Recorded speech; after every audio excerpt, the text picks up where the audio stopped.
नमस्कार दोस्तों, बहुत बहुत स्वागत है आपका गर्भित ऑनलाइन क्लासेस में। तो दोस्तों आज की इस वीडियो में हम बात करेंगे 12th क्लास के चैप्टर 3 मैट्रिसेस के एक्सरसाइज नंबर 3.1 के बारे में। ये लेक्चर आपका 4th है। इससे पहले मैं इसके ऊपर 3 लेक्चर बना चुका हूं, तो आप उन वीडियो को जरूर देख लें। ठीक है, इसमें हम 3.1 के क्वेश्चन 6 से स्टार्ट करेंगे, क्योंकि इससे पहले वाले पार्ट में मैं आपके 5 क्वेश्चन तक लगा चुका हूं। तो दोस्तों देखते हैं क्वेश्चन नंबर 6 क्या है। निम्नलिखित समीकरणों से x, y तथा z के मान ज्ञात कीजिए। तो हमें 3 सवाल दे रखे हैं इसमें, फर्स्ट, सेकंड एंड थर्ड। तो दोस्तों इसमें हम जानते हैं कि जब दोनों आपके आव्यूह बराबर दे रखे हो तो क्या होता है, उनके संगत पद बराबर होते हैं। ये मैं आपको बता चुका हूं पिछली वीडियो में, तो आप उसे जरूर देख लें।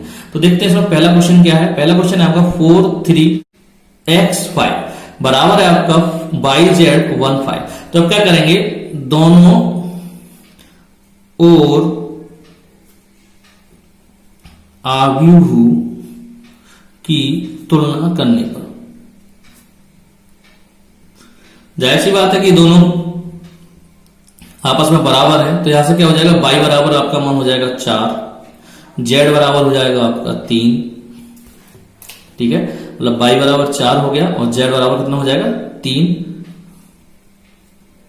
और x बराबर हो जाएगा आपका 1। ठीक है, तो ये इसका आंसर हो गया। नेक्स्ट देखते हैं इसका दूसरा क्वेश्चन। तो दोस्तों क्वेश्चन नंबर 6 का सेकंड हमें दे रखा है, वो है आपका x plus y 2, 5 plus z x y बराबर 6, 2, 5, 8। ठीक है, तो दोस्तों हम दोनों और आव्यूह के संगत पदों की तुलना करने पर,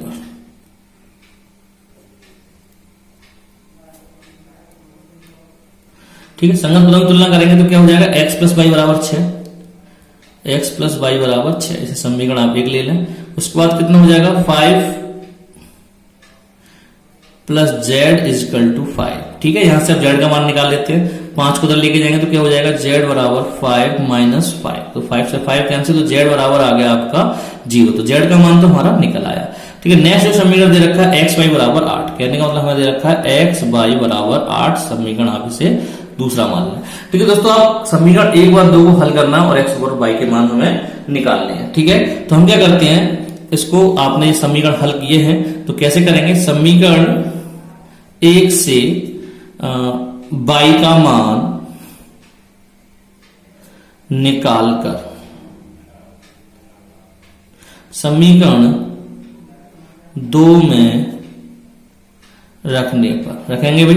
तो पहले समीकरण 1 से हम y का मान निकाल लेते हैं। x प्लस वाई बराबर हमें दे रखा है 6। ठीक है, यहां से y का मान निकालेंगे तो कितना आएगा अभी, 6 माइनस x। ठीक है, अब इस समीकरण के मान को किसमें रखेंगे, इसमें रख लेंगे। तो क्या हो जाएगा आपका x, तो y की जगह क्या रखेंगे हम, 6 माइनस x इजिकल टू 8। अब x का गुणा कर दीजिए, कितना आएगा आपका 6x। ठीक है, उसके बाद x और x में गुणा किया तो x स्क्वायर, और ये बचा आपका 8। आप सब पक्षों मतलब सब जितने भी पद हैं आपके इसको इधर लेके जाएंगे। इसको जब इधर लेके जाएंगे तो x स्क्वायर, इसको इधर लेके जाएंगे तो माइनस के 6x और प्लस का 8 बराबर 0। अब अगर सिंपली इसके गुणनखंड, एक आपका द्विघात समीकरण है, इसके गुणनखंड करने और x का मान निकालना। x का मान जब निकल आएगा तो आपका y का मान भी हम समीकरण 1 में रख देंगे, तो वहां से हमारा निकल आएगा। सबसे पहले हम 8 के ऐसे गुणनखंड करेंगे जोड़ने पर हमारे 6 आ जाए। तो ऐसे 4 दूनी 8, मतलब 4 को 8 का हम गुणन करते हैं 4 इंटू 2, तो 2 और 4 कितना होता है 6। देखते हैं, तो मैं इसे लिख सकता हूं x square minus 4 plus 2 x plus 8 equal to 0। तो यहां से क्या निकला आपका, x स्क्वायर 4x माइनस के 2x प्लस 8 इजिकल टू 0। तो यहां से पहले आपका x कौन मिलेगा, तो x माइनस 4, दूसरे में आपको माइनस का 2 कौन मिलेगा, तो x माइनस 4 इजिकल टू 0। तो यहां से हल कर लेते हैं हम। तो यहां से जो आएगा आपका, एक ब्रैकेट में आएगा x माइनस 4 और एक ब्रैकेट में आएगा आपका x माइनस 2 इजिकल टू 0। ठीक है, तो यहां से पहले x माइनस 4 बराबर 0 रखूंगा तो x के मान निकलेगा 4। तो x माइनस 2 बराबर 0 रखूंगा तो x का मान निकलेगा आपका 2। जब आपके x के मान 2 निकलेंगे तो y के मान भी 2 निकलेंगे समीकरण 1 से। समीकरण 1 से हम निकालते हैं, तो x प्लस y बराबर हमारा 6 है, तो पहले x बराबर 4 से, तो x बराबर जब मैं 4 रखूंगा यहाँ पर, तो 4 प्लस y बराबर 6, तो y बराबर कितना आ जाएगा आपका 2। ठीक है, अब निकालता हूं मैं x बराबर 2 से। तो x बराबर 2, तो इस समीकरण में 2 रखेंगे तो 2 प्लस बाई इक्वल टू 6, तो बाई बराबर कितना है, 2 को मतलब पक्षांतर करूंगा, 4 में से 2 गया तो 6 में से 2 गया तो 4 आएगा आपका। तो यहाँ पर भी आपके x और y के मान निकल आए। तो x के मान क्या क्या निकले हैं, x के मान है आपके 4 और 2, और y के मान है वो भी आपके 2,4। ठीक है, तो ये आपके आंसर हो गए। नेक्स्ट क्वेश्चन बात करते हैं इसके थर्ड क्वेश्चन की। तो दोस्तों 6 का थर्ड क्वेश्चन है हमारे पास, x plus y plus z आपके मतलब एक 3 रो दे रखी है, एक कॉलम दे रखा है, बराबर 9 हो जाएगा। तो हम तुलना करेंगे दोनों आव्यूहों के संगत पदों की तुलना करने पर, तुलना करेंगे तो क्या आ जाएगा हमारे पास, x plus y plus z equal to 9, आप समीकरण 1 दे दीजिए। दूसरा आ जाएगा आपका x plus z equal to 5, समीकरण 2 दे दीजिए। तीसरा आ जाएगा आपका y plus z equal to 7, समीकरण 3 दे दीजिए। ठीक है दोस्तों, अब हम इन तीनों समीकरणों को हल करेंगे और x y z के मान निकालेंगे। तो सिंपल क्या करते हैं, देखो आपके पास है y plus z equal to 7, तो y प्लस जेड का मान अगर समीकरण 1 में रख दूं, यहाँ पर 7 आ जाएगा, तो हमें x का मान निकल आएगा। तो कहने का मतलब समीकरण 3 से y प्लस जेड बराबर 7 समीकरण 1 में रखने पर, तो रखेंगे हम, तो क्या हो जाएगा तुम्हारा x प्लस, इसकी जगह कितना रख दूं मैं, 7 बराबर 9। तो x बराबर कितना निकलेगा, 7, 9 माइनस 7, x बराबर आपका निकला 2। ठीक है, अब हम क्या करें, अब हमें z का मान निकालना, तो x का मान समीकरण 2 में रख देते हैं। तो x का मान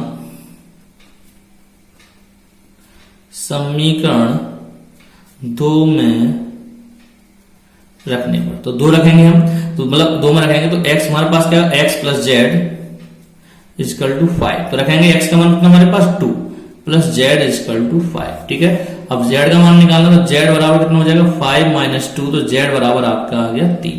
ठीक है, अब जो हमारे पास निकल आया, अब सिंपली z का मान आप समीकरण 3 में रखना। ठीक है, तो आपका यहां से y का मान भी निकल आएगा। तो z का मान समीकरण 3 में रखने पर, रखेंगे भाई, तो हमारे पास है y plus z equal to 7, तो y का मान तो निकालना है, z का मान हमारे पास कितना आया, 3 आया, तो 3 रख देंगे 7, तो क्या हो जाएगा y इक्वल टू 7 माइनस 3, तो y बराबर हो गया आपका 4। ठीक है, तो आपके तीनों मान निकल आए, x बराबर निकला आपका 2, y बराबर निकला 4 और z बराबर निकला आपका 3, यही इसका आंसर है।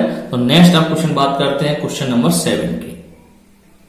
दोस्तों क्वेश्चन नंबर 7 है आपका, समीकरण हमें दे रखा है एक आव्यूह a minus b, 2a plus c, 2a minus b, 3c plus d, बराबर दे रखा है -1, 5, 0 और 13 से ABCD के मान ज्ञात कीजिए। ठीक है, तो मान ज्ञात करने सबसे पहले आव्यूह मतलब दोनों ओर से आव्यूह के अवयवों की तुलना करने पर, तो तुलना करेंगे तो क्या हो जाएगा, ये वाला पद इस संगत पद के बराबर होगा। तो कहने का मतलब पहला जो समीकरण आएगा वो a minus b equal to -1। ठीक है, समीकरण जो दूसरा आएगा वो आएगा आपका 2a plus C equal to 5, समीकरण 2। उसके बाद समीकरण थर्ड जो आएगा 2b माइनस बी, मतलब सॉरी 2a है आपका, यहाँ पर b नहीं है आपका, 2a है। ठीक है, तो क्या हो जाएगा आपका 2a minus b equal to 0, समीकरण थर्ड। उसके बाद आपका आ जाएगा 3c plus D equal to 30, ये आपका समीकरण 4।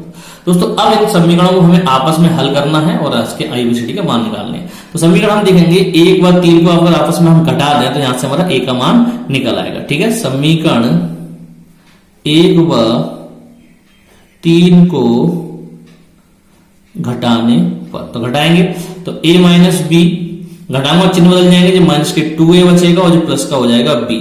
अब आपका यहाँ पर जो -1 के बराबर, तो -1 में से मैं 0 घटा दूंगा, कहने का LHS में से LHS घटेगा और RHS में से RHS, मतलब a माइनस बी में से a घटाया मतलब चिन्ह बदल जाएंगे, प्लस का 2a तो माइनस का 2a और माइनस का b है तो प्लस का b। इस तरीके -1 में से 0 को मैं घटा दूंगा, तो यहाँ से b से b आपका कैंसिल, यहां से क्या बचा, माइनस का आपका a बचा, ठीक है, -2a में से a गया तो माइनस का a बचा और ये माइनस का 1, तो a बराबर क्या आएगा आपका, यहां से कट गया तो a बराबर आ गया आपका 1, ठीक है। तो a का मान हमारा निकल आया। अब a का मान आप सिंपली समीकरण 1 में रख दीजिए तो यहां से हमें b का मान भी निकल आएगा, ठीक है। तो a का मान समीकरण 1 में रखने पर, ठीक है, रखते हैं तो a का मान कितना मिला मुझे, 1, और माइनस का b चल ही रहा है आपका, -1 इधर आ गया, इसको मैं जब लेके जाऊंगा तो माइनस का b -1 आपका चल रहा है तो ये भी -1 हो जाएगा। तो कहने का मतलब माइनस के b बराबर -2, तो माइनस से माइनस कैंसिल, तो b बराबर कितना आया आपका 2, ठीक है। तो ये आपका b का मान भी आ गया, ठीक है। अब हम a का मान समीकरण अगर सेकंड में रखते हैं, यहां से हमारा c का मान निकल आएगा, ठीक है। तो निकालते हैं a का मान समीकरण 2 में रखने पर रखते हैं तो हमारे पास है समीकरण 2a प्लस सी, मतलब 2a का मान हमारे पास कितना आया भाई, 1 आया है, प्लस c इजकल टू 5, ठीक है। यहां से आया 2 एकम 2 प्लस c बराबर 5, तो c बराबर कितना आ जाएगा आपका 5, इसको मैं इधर लेके जाऊंगा तो -2, तो c बराबर आ गया आपका 3, ठीक है। तो c का मान भी निकल आया हमारे पास। अब c का मान समीकरण अगर 4 में रखते हैं हम, c का मान समीकरण 4 में रखते हैं तो हमारा d का मान भी निकल आएगा, ठीक है। तो समीकरण, तो c का मान समीकरण 4 में रखने पर, ठीक है। तो पहले हम समीकरण 4 लिख लेते हैं, क्या था 3c plus d is equal to 30, तो रखेंगे c का मान हमारे पास कितना आया, 3 आया, तो 3 into 3 plus d equal to 30, ठीक है। तो यहां से d बराबर कितना आ जाएगा, यहाँ पे 3 का 3 मल्टीप्लाई 9 बराबर 13, तो d का बराबर कितना हो जाएगा आपका 13 माइनस 9, तो d बराबर आपका आएगा 4, कितना आएगा 4, तो आपके ABCD का मान निकला है। तो a बराबर कितना निकला आपका 1, b बराबर निकला आपका 2, और आपका c बराबर निकला आपका 3, और d बराबर आपका निकला 4, ठीक है। तो ये आपके आंसर हो गए। तो दोस्तों ये थी आज की वीडियो जिसमें मैंने एक्सरसाइज 3.1 के मैंने क्वेश्चंस लगाए, 7 तक क्वेश्चंस में लगा दी हैं। तो दोस्तों इसकी अगली वीडियो में हम 7 से आगे के क्वेश्चन लगाएंगे, ठीक है। तो आप बने रहिए चैनल के साथ और लगातार आप वीडियो को लगाते जाइए तो आप आसानी से मैथ को हल कर सकते हैं। तो मिलते हैं इसकी अगली वीडियो में। जय हिंद, जय भारत।